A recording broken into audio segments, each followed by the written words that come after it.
Film Kde si Adam je film, ktorý, keď som videl,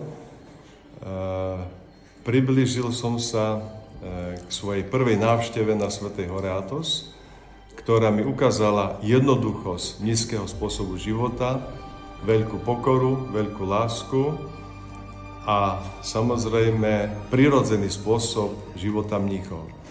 Nízky život to nie je len modlitba a duchovný život, ale je to aj práca, je to aj osobný život, ktorý ukazuje aj silné, aj slabé stránky človeka. A tento film ukazuje autentické správanie sa ľudí, ktorí sa zriekli sveta celou dušou, celým telom, zanechali svoje rodiny, zanechali svojich príbuzných a bojujú so svojimi vášňami. Lenže tieto vášne nie sú odrezané definitívne, oni s nimi musia bojovať celý život. Bojovali s nimi, keď boli vo svete, ale bojujú s nimi aj keď sú mnísi.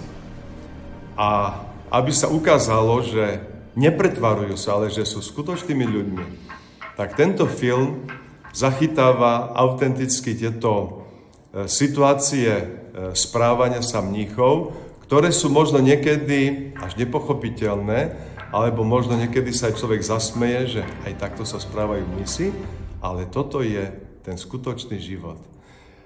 Tento film ukazuje niečo viac, ako človek môže vidieť, keď 4 dní navštíví Athos. Keď príde na Athos, možno ho ponúknú kávou a sladkosťami, dajú mu kéliu, vidí bohoslúžby a odchádza do ďalšieho monastiera. Ale tento film odhaľuje tajné stránky nízkeho života, to znamená ich prácu v kuchyni, ich prácu na lodi, ako lovia ryby, ich prácu, ako murujú, betonujú chodník, ako zbierajú olivy a podobne. Takže vrelo odporúčam každému, aby si pozrel tento film Kde si Adam.